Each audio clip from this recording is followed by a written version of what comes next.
Hi, this is Brad Constantine, and this is a podcast recording of the Old Testament. Although this is not an official recording of the Church of Jesus Christ of Latter-day Saints, every effort's been made to be as doctrinally accurate as possible. I'll be using for the text the Joseph Smith translation of the Old Testament, along with many commentaries from general authorities of the Church, BYU professors, Bible scholars, and others. This format will be very detailed, and so if you want a deep analysis of the Old Testament, you come to the right place. Thanks for your attendance. Welcome back. This will be for Ezekiel Chapter 19.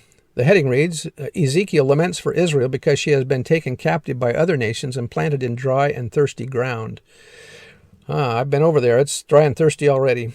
Moreover, take thou up a lamentation for the princes of Israel, and say, What is thy mother? A lioness. She lay down among lions. She nourished her whelps among young lions, and she brought up one of her whelps. This is a reference to Judah, of which the royal house came. It became a young lion, and it learned to catch the prey. It devoured men. The nations also heard of him. He was taken in their pit, and they brought him with chains unto the land of Egypt. Now when she saw that she had waited, and her hope was lost, then she took another of her whelps, and made him a young lion. And he went up and down among the lions. He became a young lion, and learned to catch the prey, and devoured men.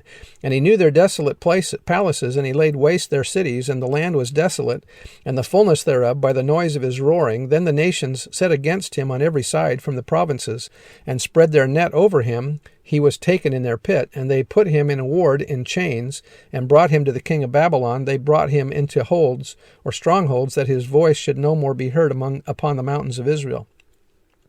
The interpretation of this allegory seems fairly clear. The lioness, if not the doomed country Judah, is Hamutal, the mother of Zedekiah. The first of her whelps would then be Jehoahaz, who after reigning for a short time was taken prisoner to Egypt by Pharaoh Necho. Jehoahaz was in turn succeeded by Jehoiakim, a son of Josiah, by a wife other than Hamutal. Jehoiakim was succeeded by his son Jehoiakim. When the last named was taken captive by the Babylonians, Hamutal's second son, Zedekiah, was appointed king in his stead.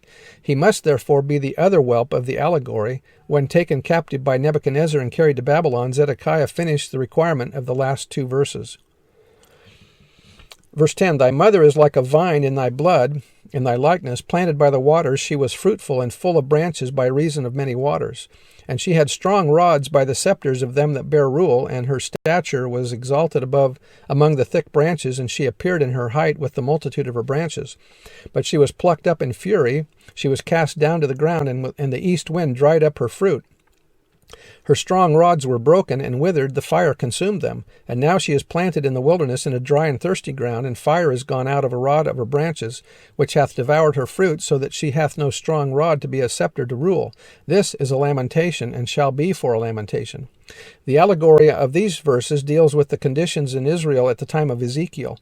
Israel resembled a vine planted by the water. This vine sent out strong shoots for rulers' scepters. That is to say, it brought forth powerful kings and grew up to a great height. It was torn up in fury by the wrath of God, cast down to the ground, so that its fruit withered.